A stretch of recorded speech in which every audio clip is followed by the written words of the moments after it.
جنتی جب خواہش کرے گا جہاں جانے کی فرشتے اسے وہاں پہنچائیں گے. جنتی کہے گا کہ مجھے غریب نواز کے پاس جانا ہے، لے جائیں گے اسے، جاؤ دیدار کرو.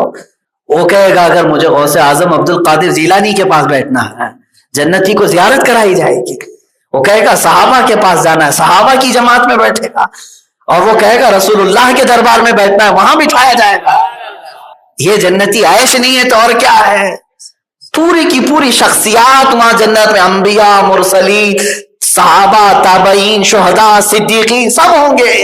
اور اس سے بڑھ کر کے یہ ہے جمعہ کا دن آئے گا جنت میں، جمعہ کا دن آئے گا. یہاں پہ بھی جمعہ آتا ہے، فرمایا گیا ہے کہ جمعہ کا دن جیسی آتا ہے سارے جنتی خوش ہوں گے، اس لیے کہ اب صحابہ سے ملنے جاتے، تابعین سے ملنے جاتے، اولیاء کے پاس بیٹھتے، رسول پاک کے پاس بیٹھتے.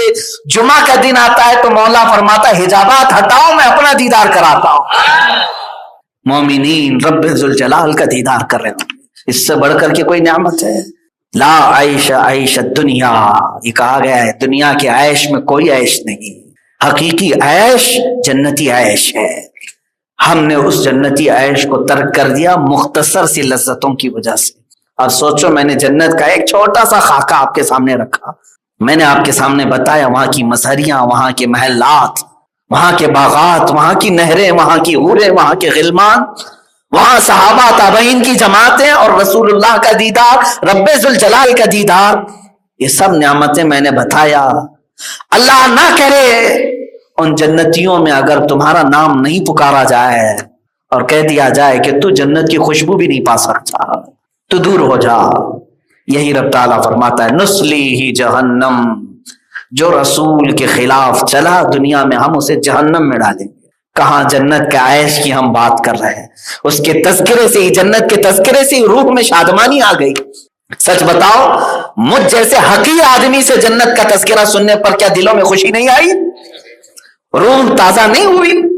مجھ جیسے چھوٹے آدمی سے سننے کے بعد. اور جب رسول اللہ کی زبان سے صحابہ سنتے ہوں گے جو مالک جنت ہے اور وہ حقیقی جنت کے مالک، ان کے ہاتھوں اللہ تعالیٰ نے جنتیوں کی کنجیاں عطا کی، وہ جسے چاہیں داخل کرے.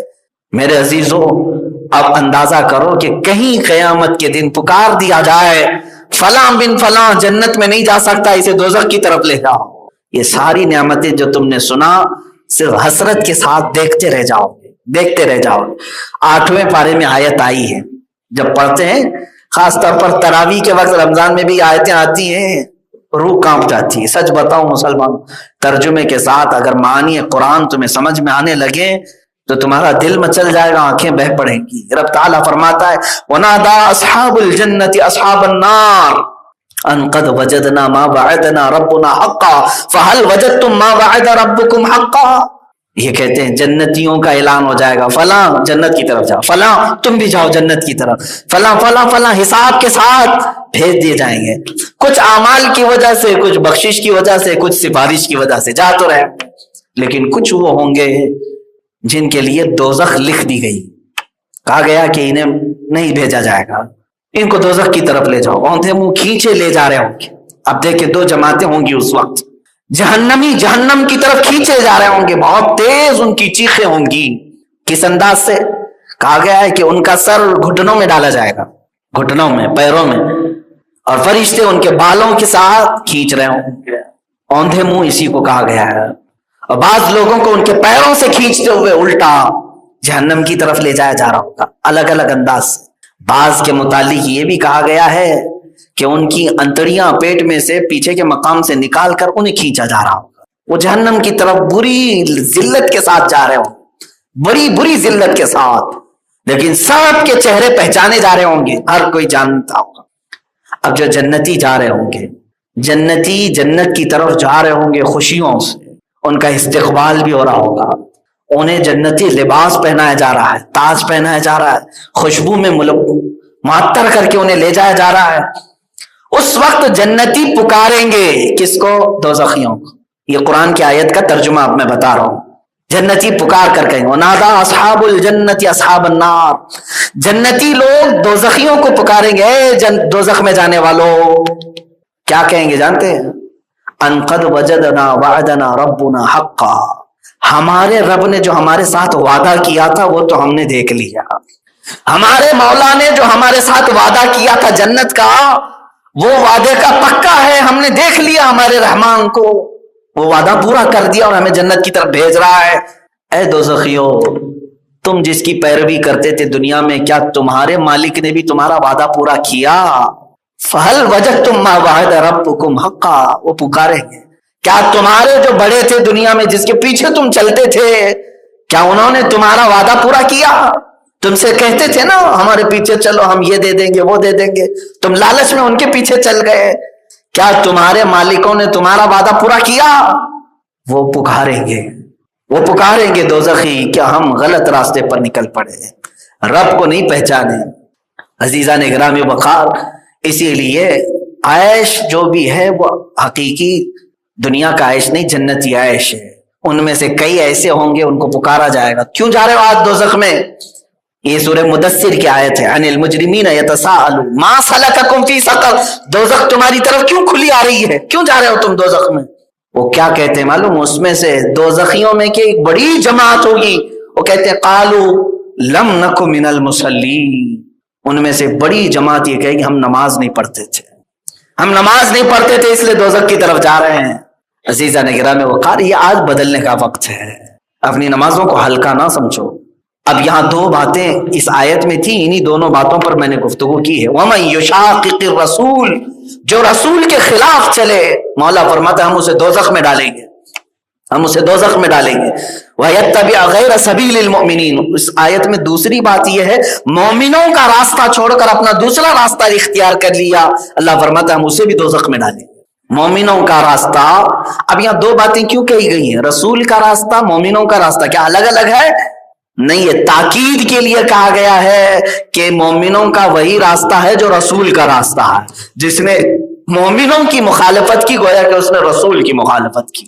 مومنین میں علماء صالحین ہیں, علماء ربانیین ہیں, وہ ہر زمانے میں رہیں گے. ان کے راستے کو چھوڑ کر کوئی دوسرا راستہ اختیار کرتا ہے, اللہ کی وعید ہے. اللہ فرماتا ہے نسلیہ جہنم وساءت مصیرا, ہم اسے دوزخ میں جھونک دیں گے اور کیا ہی پوری پلٹنے کی جگہ ہے. انشاءاللہ العزیز میں آپ کو پورے اسی ٹاپک پر ایک دن گفتگو کروں گا کہ دوزخ ہے کیا اور کہاں ہے, کیسی ہے. دوزخ کا ذکر تو آپ سنتے رہتے نا, ہے کیسی, کہاں ہے, کیا اس کی شکل ہے, پورا کا پورا حدیثوں میں بیان کیا گیا. قرآن کی بھی بہت ساری آیت, اس میں ایک ہی روایت میں بیان کرتا ہوں, ایک روایت بیان کر کے میں اختتام پہ آتا ہوں. جہنم کو اس دن لایا جائے گا جیسے بیل کو لایا جاتا ہے, لایا جائے گا. جہنم کے منہ پر 70,000 قلادے, یعنی کیا کہتے ہیں اس کو, بیلٹ جیسے پہنائے جاتے ہیں, رنگ لگا کر کے اس کو کھینچنے کے لیے 70,000 گانٹھ میں اس کو باندھ کر کے لا رہے ہوں گے 70,000, اور ہر گانٹھ پر 70,000 فرشتے ہوں گے, ہر گانٹھ پر جو اسے پکڑ کر کے لا رہے ہوں گے جہنم. اس کا منہ کتنا بڑا ہے, بہت بڑا. ایک جہنمی کا جو سائز ہے وہی 400 کلومیٹر کا سائز ہے. مکہ اور مدینے کے بیچ میں جو راستہ ہے حضور نے فرمایا اتنا بڑا تو ایک جہنمی کا سائز ہے. آپ پھر اندازہ کرو کہ پوری دوزخ کتنی بڑی ہوگی. ایک بار حضور صلی اللہ تعالی علیہ وسلم صحابہ کے ساتھ بیٹھے تھے, ایک دھماکے کی آواز آئی. صحابہ نے پوچھا یہ کیا ہے آواز؟ حضور اکرم صلی اللہ علیہ وسلم نے فرمایا آج سے 70 سال پہلے جہنم کے منہ سے ایک پتھر پھینکا گیا تھا, وہ اب جا کے لگا ہے. جب جہنمیوں کو گرایا جا رہا ہوگا, وہ گرتے گرتے گرتے تو ان کو 70 سال لگ جائیں گے خالی گرنے میں, پھر پہنچنے کے بعد الگ زندگی ہے. گرتے گرتے 70 سال, اور بعض روایت میں 70,000 سال لگیں گے, اور اتنی گہری ہے. بہرحال دوزخ کو میں جو بات عرض کرنے جا رہا ہوں وہ یہ ہے 70,000 پھندے لگائے ہوں گے, اور ہر پھندے پر 70,000 فرشتے, اور بھی روایت میں ہے, اور ہر فرشتے کے نیچے 70,000 اور فرشتے.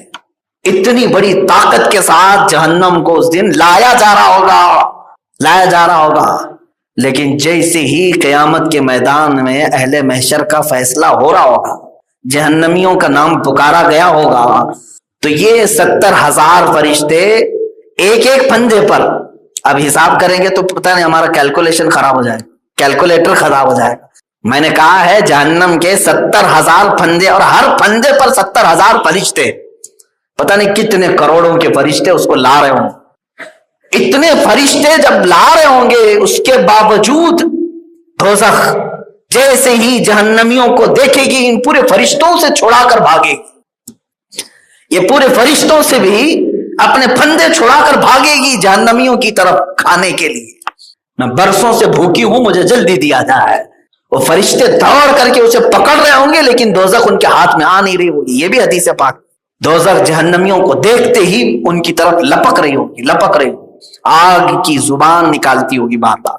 تو میرے عزیزو، اس ہولناکی سے ڈرو.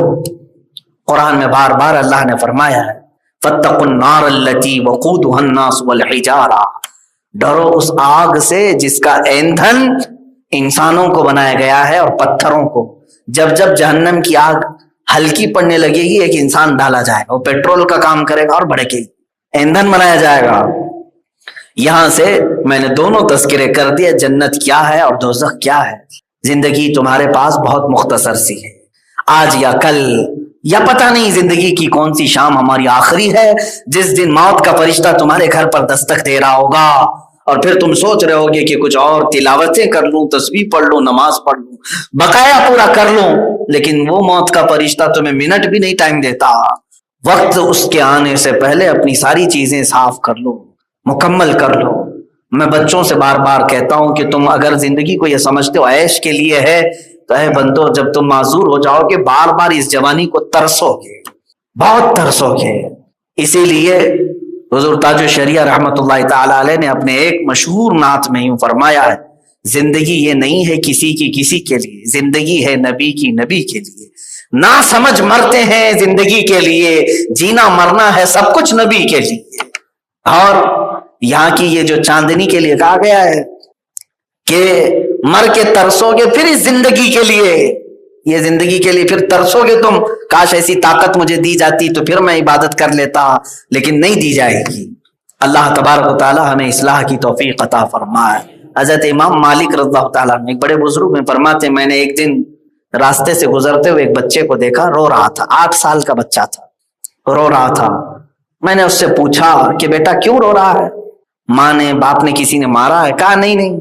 میں آج درسگاہ میں گیا تھا استاد کے پاس پڑھنے کے لیے قرآن، انہوں نے قرآن پڑھایا، پہلے پارے کی ایک آیت پڑھا، اس کے بعد رونے لگ گیا. اللہ، 8 سال کا بچہ. اس بزرگ نے پوچھا بیٹا وہ آیت تو بتا مجھے کون سی ہے؟ پہلے پارے کی 3 صفحے میں یہ آیت ہے فاتقوا النار التي وقودها الناس والحجارہ. اللہ فرماتا ہے ڈرو اس آگ سے جس کا ایندھن انسان ہے اور پتھر ہیں.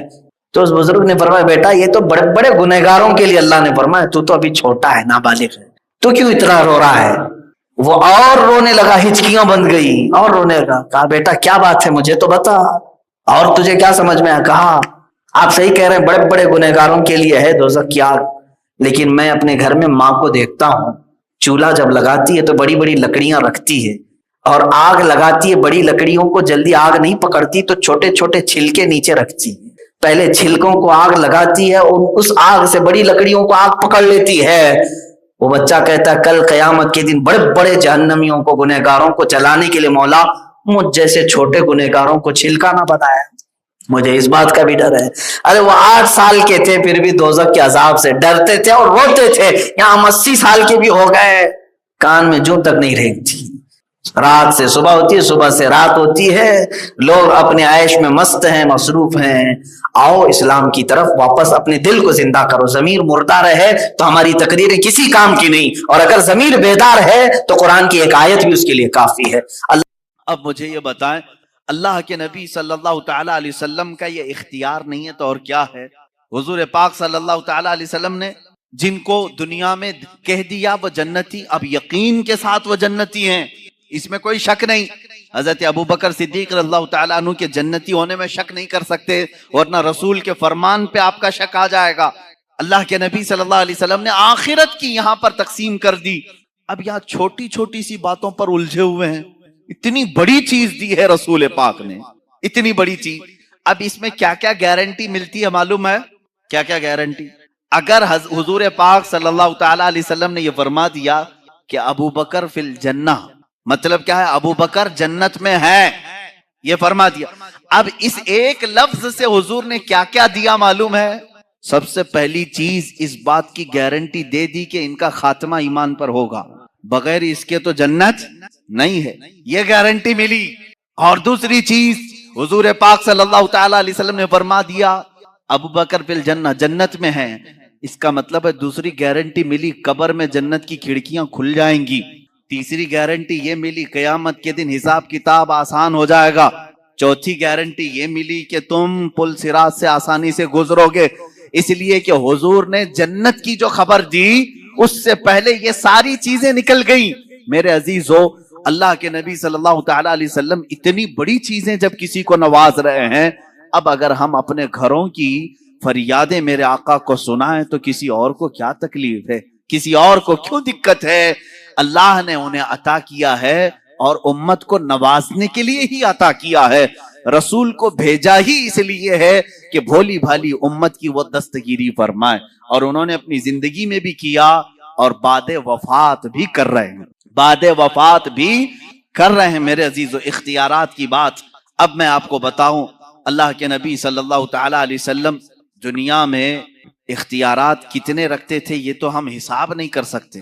نمازوں کے معاملے میں حضور نے جو فرما دیا وہ شریعت ہے، روزوں کے معاملے میں جو حضور نے فرما دیا وہ شریعت ہے۔ اب ایک صحابی آئے، دیکھیں یہاں میرے آقا کا انعام و اکرام اور آپ کی عطائیں، قانون سب کے لیے برابر ہے۔ آج جو جج ہے وہ بھی کسی کو قانون سے الگ نہیں کر سکتا، اس کے پاس بھی اختیار نہیں، لیکن میرے آقا صلی اللہ تعالی علیہ وسلم قانون ساز ہیں، قانون بنانے والے۔ وہاں پر کسی کے لیے ایکسپٹ رکھا جا سکتا ہے۔ ایک صحابی آیا ہے، کہا یا رسول اللہ صلی اللہ تعالی علیہ وسلم میں روزہ توڑ لیا، روزہ رمضان کا روزہ میں نے توڑ لیا، کھا لیا، کیا کروں؟ کہا کفارہ ہے، جان بوجھ کر کے جو روزہ توڑے گا کفارہ ہے۔ کیا ہے کفارہ؟ کہا یا تو ایک غلام کو آزاد کر، یا تو پھر 60 روزے کنٹینیو رکھ، 2 مہینے کنٹینیو روزے رکھنا، ایک روزہ جس نے چھوڑا اس کا کفارہ ہے 2 مہینے روزہ رکھنے پڑیں گے، یا تو پھر 60 مسکینوں کو کھانا کھلا۔ اس صحابی نے کہا لا اجد شیئا یا رسول اللہ، اے اللہ کے رسول صلی اللہ تعالی علیہ وسلم، یہ تینوں میں سے میرے سے پاس کچھ بھی نہیں ہے، میں ایسا ہوں نہیں کہ غلام آزاد کروں، اور اتنی طاقت نہیں ہے کہ 60 دن کے روزے رکھوں، ایک ہی توڑ دیا 60 کہاں رکھوں، اور 60 مسکینوں کو کھانا کھلانے کی بات میری طاقت سے باہر ہے۔ یہ 3 آپشن تھے لیکن تینوں کرنے کی طاقت نہیں تھی۔ حضور پاک صلی اللہ تعالی علیہ وسلم نے کیا فرمایا؟ جا، اب اس کے بعد میرا اختیار نہیں ہے، جو چاہے، اللہ کا حکم تھا میں نے سنا دیا، نہیں، بٹھایا، تھوڑی دیر انتظار کرو۔ محفل میں ایک صاحب کھجوروں کا ٹوکرا لے کر کے آئے، کھجوروں کا ٹوکرا، رسول کریم صلی اللہ تعالی علیہ وسلم نے وہ ٹوکرا اٹھایا، اس صحابی سے کہا جا پورے مدینے میں یہ خیرات کر دے، تیرے روزوں کا کفارہ ہو جائے، یہ بانٹ دے، روزوں کا کفارہ ہو، تیرے ایک جو توڑا ہے روزہ وہ کفارہ ہو گیا۔ سنو میرے عزیزو، ابھی یہی بات ختم نہیں۔ وہ صحابی کھجور کا ٹوکرا لیتے ہیں اور کہتے ہیں یا رسول اللہ، پورے مدینے میں مجھ سے زیادہ غریب کوئی ہے ہی نہیں، کوئی نہیں ہے، کس کو تقسیم کروں، کس کو کھلاؤں؟ اللہ کے نبی صلی اللہ علیہ وسلم نے فرمایا تو خود کھا لے، کفارہ ادا ہو جائے گا۔ یہ ہے شان اختیار، اختیارات مصطفیٰ صلی اللہ تعالی علیہ وسلم کی عظمت یہ ہے۔ اسی لیے ہمارے مرشد نے فرمایا جہاں بانی عطا کر دیں، بھری جنت ہبا کر دیں، نبی مختار کل ہیں جسے جو چاہیں عطا کر دیں، نبی مختار کل ہیں جسے جو چاہیں عطا کر دیں۔ میرے عزیزو، یہ دنیاوی شان ہے، آخرت کا معاملہ تو یہ ہے اللہ کے حبیب صلی اللہ تعالی علیہ وسلم کو اس دن بھی اختیار دیا جائے گا، رسول جسے چھو لے وہ جنت میں چلا جائے۔ یہ اختیار نہیں ہے تو اور کیا ہے؟ اختیار نہیں ہے۔ حدیث پاک میں ہے میرے عزیز، جو لوگ اختیارات مصطفیٰ کے منکر ہیں، میں سمجھتا ہوں ان کو ذرا برابر بھی عقل نہیں ہوگی، پیدل ہو چکے ہیں، کیونکہ حدیثوں میں یہاں تک پڑھ لیا کہ ایک عالم بھی شفاعت کرے گا قیامت کے دن، حافظ بھی، ایک حاجی بھی شفاعت کرے گا، اس کو شفاعت کی اجازت دی جائے گی۔ تو رسول پاک کی شفاعت کیسے انکار کر سکتے ہو؟ ان کا اختیار کتنا ہوگا؟ آؤ میں بتاتا ہوں اختیار کتنا ہوگا۔ اللہ میرے آقا صلی اللہ تعالی علیہ وسلم فرماتے ہیں قیامت کے دن ایک صحابی نے پوچھا یا رسول اللہ میں آپ کو کہاں ڈھونڈوں، میں کہاں ڈھونڈوں؟ پورے محشر کے میدان